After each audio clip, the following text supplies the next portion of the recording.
Chapter 20 of your textbook is all about creating charts and graphs. For the purposes of this class, we're going to concentrate on only two, bar charts and scatter plots. Both of these are created in a procedure called proc-SG-plot, where SG stands for statistical graphics. In my examples in this video, I will be using the sashelp.class dataset. My programs will not be exactly the same as what are in the textbook, but when they're similar, I'll make that reference. And let's begin with a basic bar chart. A basic bar chart will simply count the number of observations for a category we specify. And we can tell SAS if we want these bars to be displayed vertically or horizontally. If we want them to be vertical bars, we'll use the keyword VBAR. If we want them to be horizontal, we'll say HBAR, and then we will list our categorical variable. In this case, it's sex. Let's look at sashelp.class. Those values are M's and F's. So SAS will tell me how many M's are in the data set and how many F's are in the data set. But it will show this to me with heights of bars. Now bear with me, please. As I toggle back and forth between the code and the results, I will need to adjust the size so that you can see the whole graph at once. But then when I go back to code, I'll need to enlarge it so you can actually read. This is a very, very basic bar chart. Notice I don't have a title. I don't have a very descriptive label here. It gives me some information, but I could make it better. Now let's go back to our code, and instead of showing a simple count, let's say I wanted to display some other statistic. Let's say I wanted to compare the mean weight for males versus females. To do that, I still have the sex variable listed first, but then I'll type a slash and specify a response variable and a statistic. The response will be the weight and the statistic is the mean. And this time I'm adding a title to my bar chart.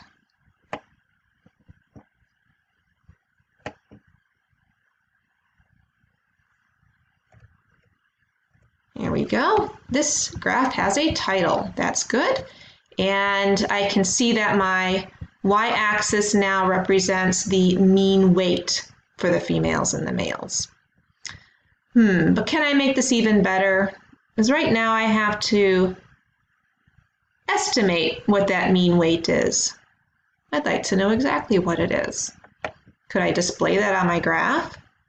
Yes, I can. So in the next program, I'll be adding a data label. And SAS will know, based on the response and stat that I specify, what data label to put. And I'll tell SAS how big to write it by specifying size 14-point font. I'm also going to be a little bit more specific with my axis labels. For my x-axis, I'll put gender, and for my y-axis label, I'll say mean weight in pounds. It's always good to specify your units if you know them.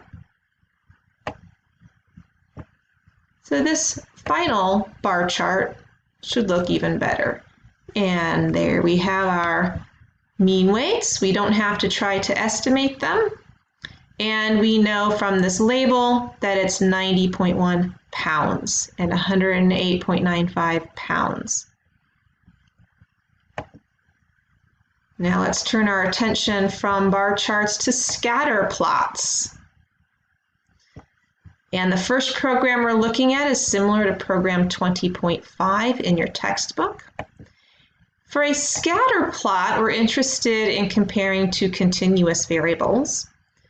And we'll tell SAS which one to put on the x-axis and which one to put on the y-axis, and we'll use the keyword scatter.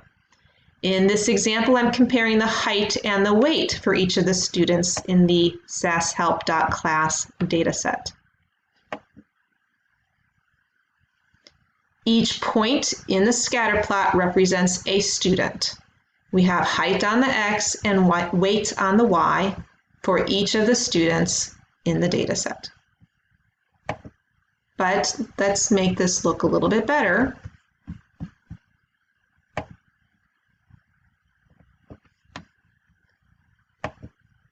I will add a data label, and in this case, I'm adding the name so that I know which student is represented by the dot in the scatter plot. And instead of a dot, I want a square, and I want to make it purple because I like purple. And I will again include specific labels that include the units, and one more enhancement, a footnote that tells the reader where I got my data.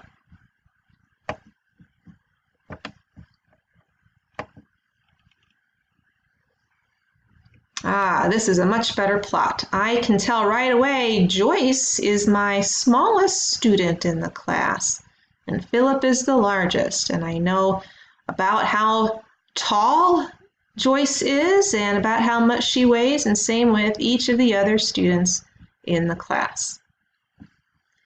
Now, this is a programming class, so I've shown you the programmatic way to create these, but I would like for you to realize that there is another way to do this. If you scroll up here to where it says SAS Programmer, you can toggle to Visual Programmer. And let's see here. Under Tasks and Utilities, you can specify what kind of graph you want to create, choose the data set, the orientation, specify your variables, and then under the Appearance tab, indicate whether you want to show the labels or not, choose what color you want for your bars, etc., add titles and footnotes. And when you do all this, SAS generates the code for you, and then all you need to do is run it, and then you can see. And I'll just scroll over here, and you can tell this is the same bar chart that we created earlier. I'm going to leave it up to you if you so desire to play in this and see if you can figure out how to do a scatter plot, but this is not a requirement for this course. And we will now toggle back to SAS Programmer and just review. Both of these were done with proc sgplot. And